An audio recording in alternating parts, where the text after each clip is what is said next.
오늘은 폭삭 속았수다 라는 제목으로 함께 말씀 나누도록 하겠습니다. 말씀에 은혜 받으시는 귀한분들 되시길 소망합니다. 혹시 폭삭 속았수다 이게 무엇을 의미하는지 아시나요? 네, 잘 모르시면은 드라마를 아직 안 보신 분들입니다. 지금 폭삭 속았수다라는 드라마가 굉장히 유행하고 있죠. 그러니까 드라마는 종영이 됐는데요. 이제 아이유와 박보검 이렇게 등장한 드라마인데요. 폭삭 속았수다는 제주도 방언입니다. 그래서 제주도 방언으로 어떤 말이냐면 속았다 이런 말이 아니라 진짜 고생 많으셨습니다 라는 의미라고 합니다. 그래서 한번 옆에 분들에게 한번 나눠볼까요? 폭삭 속았수다. 폭삭 속았수다. 네, 그래서 이 드라마에 보면 두 배우가 또 주인공으로 나오고 또 이 배우가 늙어가는 과정, 지금 박보검 씨가 늙어서 이제 죽게 되는 그런 가족의 스토리를 담고 있어요. 처음에는 속았다고 생각하면서 드라마를 보다가 나중에는 눈물을 흘리게 되는 그런 드라마라고 이야기를 합니다. 이 주인공 박보검 씨 이름이 양관식인데요. 이 양관식이라는 사람이 아내를 그렇게 사랑합니다. 그리고 또 이 자식을 위해서 헌신적인 또 사랑을 보여주는데요. 이 묵묵한 사랑을 보여주는 드라마라고 볼 수 있어요. 근데 그렇게 너무 사랑을 많이 하고 고생을 많이 하다 보니까 가족들보다도 제일 먼저 하늘나라에 가게 되는 거예요. 그런 내용을 또 담고 있고 또 그런 과정에서 이 부부 간의 사랑, 또 가족 간의 사랑, 또 부모님과 자식 간의 사랑을 볼 수 있는 드라마입니다. 그래서 제가 드라마를 아직 안 보셨을 분들을 위해서 간단하게 영상을 준비를 했습니다. 이 영상 한번 보시면서 이 내용을 좀 살펴봤으면 좋겠습니다.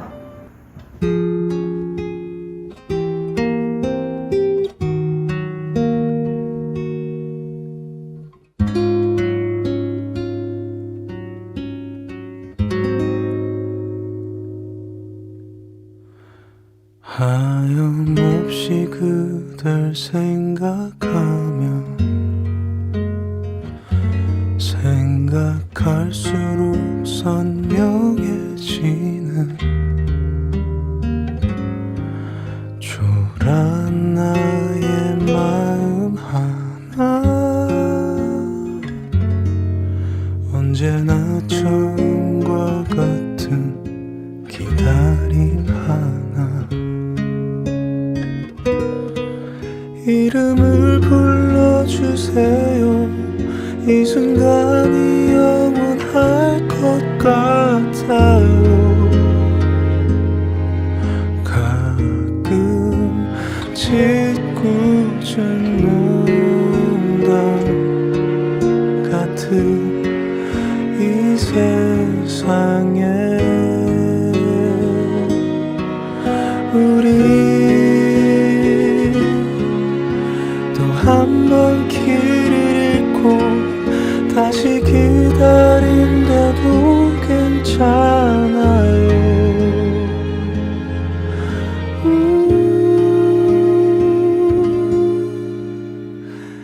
그대는 항상 나의 곁에 나란히 걷고 있으니 웃고 있으니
버리게 하여도 괜찮아요.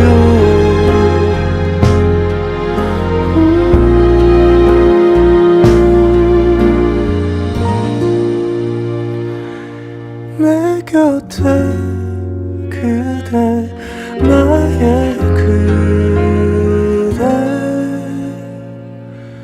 나란히 걷고 있으니 웃고 있으니. 너무나 어렵고 여전히 여린 그들의 계절에 미안함과 감사, 깊은 존경을 담아 복삭 속았수다.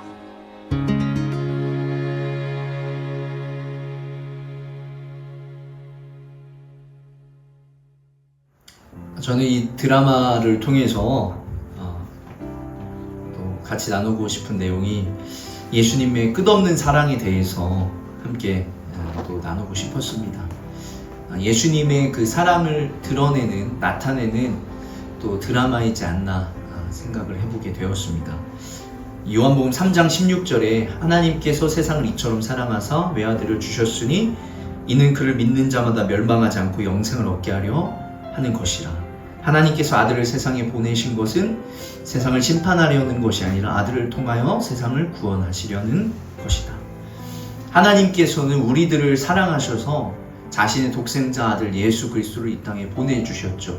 그리고 그 아들을 보내신 것은 세상을 심판하려 하심이 아니라 우리를 구원하려 하십니다 라는 말씀입니다. 요한복음 13장 1절에 유월절 전에 예수께서는 자기가 이 세상을 떠나서 아버지께로 가야 할 때가 된 것을 아시고 세상에 있는 자기의 사람들을 사랑하시되 끝까지 사랑하셨다. 예수님께서 이 땅에 오셔서 하신 일들은 죄인들의 죄를 용서하시고 그들을 끝까지 사랑하신 것입니다. 우리들을 끝까지 사랑해 주시는 이 예수님의 그 사랑을 마음속에 되새기시는 귀한 분들 되시길 소망합니다. 이 요한이 물어봐요. 예수님이 누구시냐? 자신의 제자들을 통해서 예수님이 누구시냐라고 물어봤을 때 예수님께서 대답을 하십니다. 너희가 가서 보고 들은 것을 요한에게 알리되 맹인이 보며 못 걷는 사람이 걸으며 나병 환자가 깨끗함을 받으며 귀먹은 사람이 들으며 죽은 자가 살아나며 가난한 자에게 복음이 전파된다 하라. 예수님이 오셔서 하신 일들이 지금 예수님이 직접 말씀하시기도 하셨지만 우리가 성경을 통해서 볼 수 있는 일들이 무엇이냐면 예수님은 사람들에게 차별받던 사마리아 여인에게 찾아가셔서 그녀에게 진정한 사랑을, 진정한 구원을 베풀어 주셨습니다. 가늠하다 붙잡힌 여인, 그 여인은 돌로 죽을 수밖에 없는 상황이었지만, 돌로 맞아 죽을 수밖에 없는 상황이었지만 그 여인을 구원해 주시고 그 여인에게 다시 죄를 짓지 말아라 이렇게 말씀하시고 또 사랑해 주셨죠. 사람들이 무관심하던 어린 아이들에게 그 아이들이 내게 오는 것을 막지 말아라. 천국은 이런 자들의 것이다. 이렇게 말씀하시고 또 배고픈 자들에게 양식을, 물고기 2마리와 떡 5개, 물고기 2마리와 보리떡 7개로 그들의 양식을 채워주셨습니다. 무시받고 멸시당하던 창녀와 세리들과 죄인들의 죄를 용서해 주시고 그들에게 구원을 베풀어 주셨습니다. 눈먼 자들을 보게 하여 주셨고 앉은 뱅이를 일으켜 주셨고 나병 환자를 고쳐 주셨습니다. 귀먹은 자들을 들리게 하여 주셨습니다. 죽은 자들을 살려 주셨고 귀신 들린 자에게서 귀신을 쫓아 주셨습니다. 이방인이라고 차별하지 않으셨어요. 그리고 권력에 굴하지 않고 당당하게 복음을 전파하셨습니다. 이 모든 것들을 예수님이 이 땅에 오셔서 하신 일들이다라는 것이에요. 그리고 이 모든 자들의 구원을 위해서 결국 십자가의 길, 비아 돌로로사, 그 고난의 길을 걸어가셨습니다. 이사야 53장 5절에 보면 그가 찔림은 우리의 허물 때문이요 그가 상함은 우리의 죄악 때문이라. 그가 징계를 받음으로 우리는 평화를 누리고 그가 채찍에 맞음으로 우리는 나음을 받았도다. 예수님의 십자가에는 우리의 죄와 허물이 있었습니다. 예수님의 십자가에는 우리의 아픔과 상처, 고통이 있었습니다. 예수님의 십자가에는 우리의 근심과 걱정, 고민과 염려가 있었습니다. 그렇지만 예수님께서는 이 모든 것들을 다 본인이 담당하시고 가셨다라는 거예요. 누가복음 23장 34절에 예수님께서 십자가에서 돌아가시기 전에 말씀하셨습니다. 아버지, 저 사람들을 용서하여 주십시오. 저 사람들은 자기네가 무슨 일을 하는지를 알지 못합니다. 라고 기도하셨습니다. 결국 우리의 모든 죄를 용서해 주시는 이 예수님의 마음을 우리가 기억해야 될 줄로 믿습니다. 그래야 맨 마지막에는 다 이루셨다. 자신의 사명을 다 이루신, 우리의 죄를 담당하시고 우리의 모든 허물과 아픔과 상처, 고통과 근심, 걱정을 다 짊어지시고 십자가에서 담당하셨던 그 예수님의 본인의 사명을 다 이루었다라고 말씀하시면서 죽으심으로 우리의 죄를 짊어지시고 우리의 죄를 용서하여 주셨습니다. 요한복음 1장 29절에 보면 보라, 세상 죄를 지고 가는 하나님의 어린 양이로다. 예수님은 세상의 죄를 짊어지고 가는 하나님의 어린 양이셨습니다. 예수님의 사랑이 아름다운 것은 자신의 목숨을 내어주는 큰 사랑이었기 때문입니다. 사람이 할 수 있는 사랑 중에 가장 큰 사랑이 무엇이죠? 내 목숨을 내어주는 사랑입니다. 사랑은 고통을 감당할 수 있게 만들고 또 사랑은 고통을 더 큰 사랑으로 완성시킵니다. 그래야 우리들이 예수님의 사랑에 감격하고 감사하고 존경하고 사랑할 수 있는 것입니다. 그래서 아까 영상에서 맨 마지막에 나왔듯이 뭐라고 표현했죠? 미안함과 감사, 깊은 존경을 담아 복삭 속았수다. 우리 역시 동일하게 예수님께 고백할 수 있는 거예요. 미안함과 감사와 내 존경을 담아서 예수님 너무 수고하셨습니다. 고생하셨습니다. 라고 고백할 수 있다는 거예요. 그러나 예수님의 사랑은 죽음으로 끝나지 않습니다. 죽음이 있었지만 예수님께서 부활하셨다는 거예요. 아멘? 1장 3절에 우리 주 예수 그리스도의 하나님 아버지께 찬양을 드립시다.